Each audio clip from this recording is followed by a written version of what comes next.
Do Gnostics believe in God? Well, first I'd like to say that I don't think the Gnostics are around anymore. They lost the game. They were So stuck. You're not Gnostic? I call myself a heretic. I don't call Okay. because I'm not there. I'm not part of their structure. I mean, they died out. I could call myself a neo-Gnostic, but I don't like the way it sounds. So I want something cooler, like a heretic. If I were to ask a Gnostic if they believe in God, would they say yes or no? They would say that Gnosticism is not about belief, it's about experience. Have you experienced God? And how have you experienced God? And how does God experience you? And the answer, if you wanted proof, they would say, well, I wrote this God. I'm going to write this I'm going to write a novel. I'm going to paint a painting. This is my proof of God. This is as close as God as I can get, by my painting, by my novel, by my art, by my music. That would be their proof, because ultimately it's anecdotal.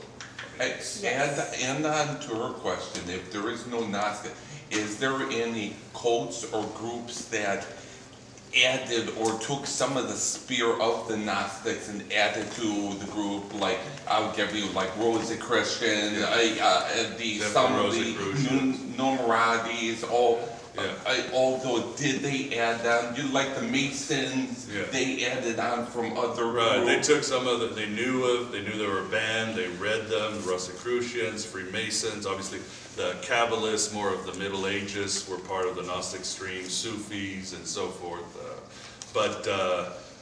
These days what you have is sort of these revivals from 19th century occultism. There was a lot of Templar revival, Cathar revival. So when you see Gnostic groups today, they're more of this revival of the 19th century, pre-Nag Hammadi library. The Nag Hammadi library was discovered, 1945? So, and that has changed a lot. Most of what you do today would be sort of revivals that are no connection to ancient Gnosis. It all seems a little bit amorphous to me. It's taking shape a little bit, but could you give us a succinct, repeatable definition of Gnosticism? Yes. That's always a hard one. I like the God went crazy part, but Gnostics would be an ancient Christian heresy that stressed inner knowledge, mystical contemplation with a heavy Platonic or middle Platonic philosophy, and they were inclusive in what they believed in. And their central tenet would be gnosis, a sort of divine / philosophical knowledge about the nature of the universe and the nature of man. It's more or less I can give, It sort of sounds like science. Science means knowledge, right? It's Latin for knowledge. So it's science in the body of knowledge that is science.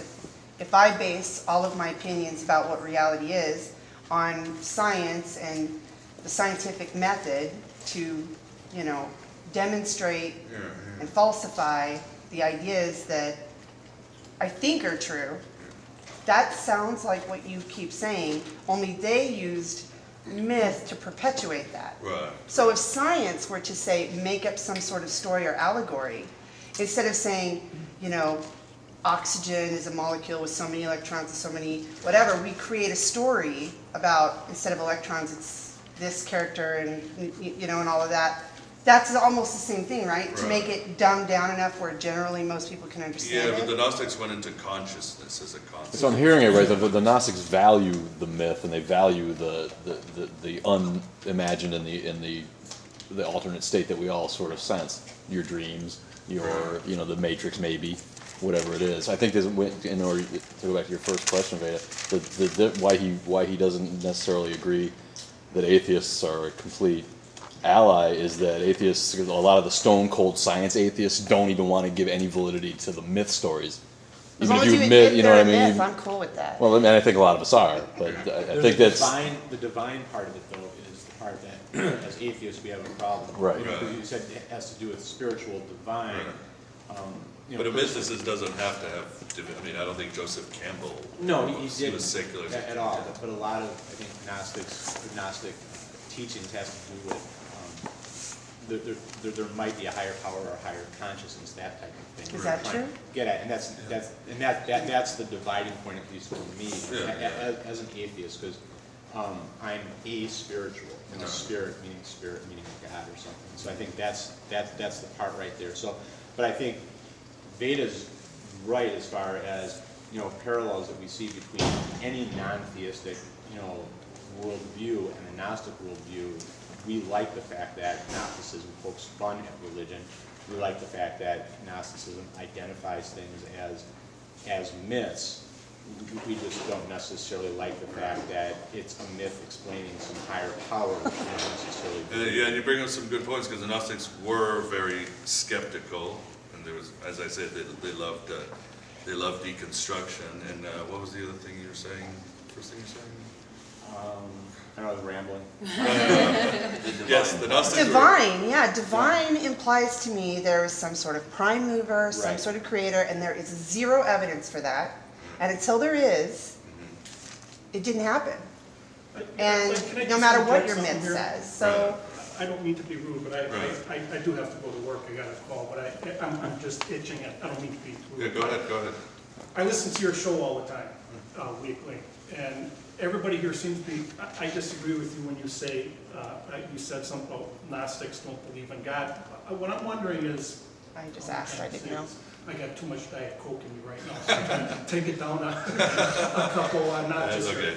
But you keep talking in terms of Gnostics, so I'm a big believer in like not his image. Okay, so I read that. I've read John, that. I yeah, listen to good John book, Lassie great book. awful lot. Yeah. I'm a Lashy, you know, I Yeah. love his G&E. I don't know if you guys listen to any of his guysport.org, his lectures he gives. But he goes before, seemingly to me, any time period anybody here seems to be talking about. When he talks about like the Eleusinian mysteries, Right. and early on before what you guys, everybody here seems to be talking about Gnosticism, I see as just simply people who came from that time period who taught secret knowledge of the organic light.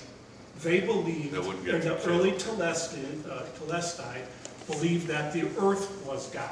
The earth was the living being that came from the Prolomos. So you know that. Yeah. So you know that if you read his book, and I know that you interviewed him because I listened to it a couple times.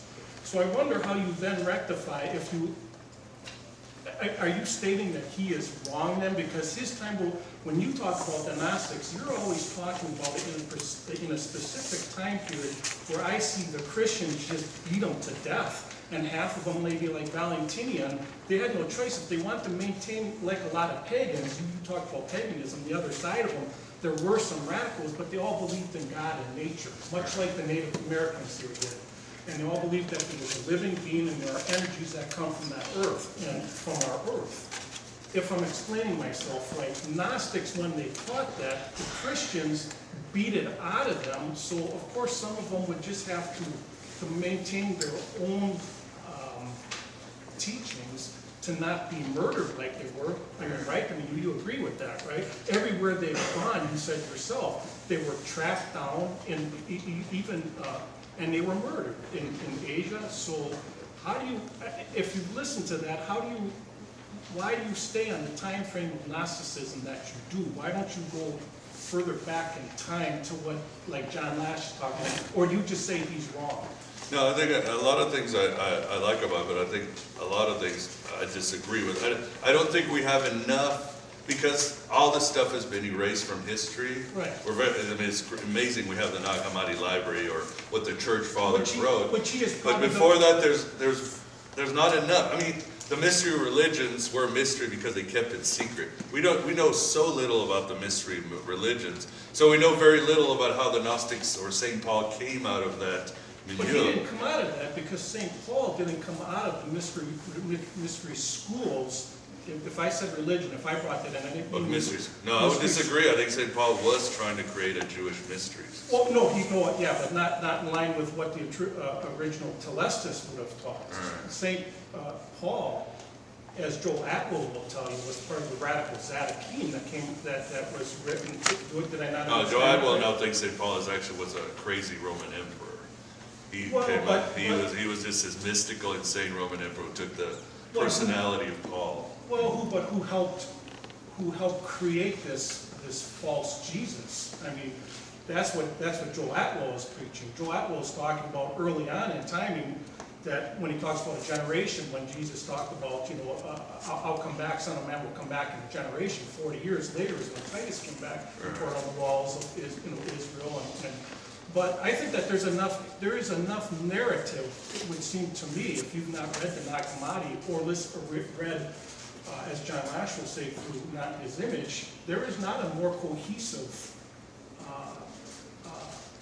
complete story than the Telestai give through the Nag Hammadi courses. There isn't any. They talk about how this earth was formed. They talk about cosmology. They talk about the first aliens, how the aliens intrude us, how they affect us. They talk about specifically how the earth was formed, how when the earth was forming from a plasmic energy into this body that we walk on now, it was having problems reconciling all the life forms that were coming on this planet, that crystals had to come down and help it, which is where Christ comes from.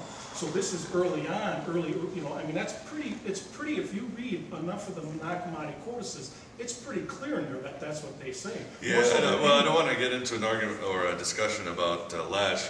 Again, there's a lot, I think Lash's problem is a lot, his translation of Coptic gets a little fast and loose in some places. Some things he's right on, but other things he really needs to tighten up some things, and that would change the whole narrative of, aliens and all that. So that's the only issue I have with Lash, but I do like his book. As myth makers, how important do you think it is to keep the poison in it? In other words, instead of being like Civil War reenactors, you get these Gnostics, who were cutting edge. They were edgy, and because of that, they were threatening.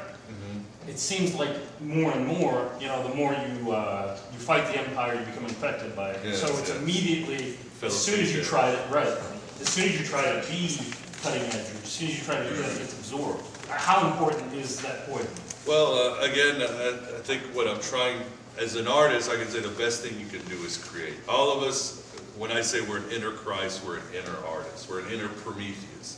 We can't steal the fire of the gods in this allegory, and we can't create better than the gods. Maybe there's no demiurge, but those gods who are running the show, our politicians, our religious leaders, whatever it is. I mean, each one of us has to create in order to reach the mind of God. St. Paul always talks about the mind of Christ. I always thought that's what he's talking about, the perfect creative mind. By creating our myth, our stories, or by inventing incredible things if you're, more science-based. That's how we can really change the world. Again, a myth like The Matrix or Batman or something like a song by the Beatles can do more to change the world than all of our philosophy and speculation and all that together. So that would be my advice that we all have. And know when you do, you're going to get crushed. Except that if you're close to the truth, you're going to die. They're going to throw you in jail. They're going to crucify you.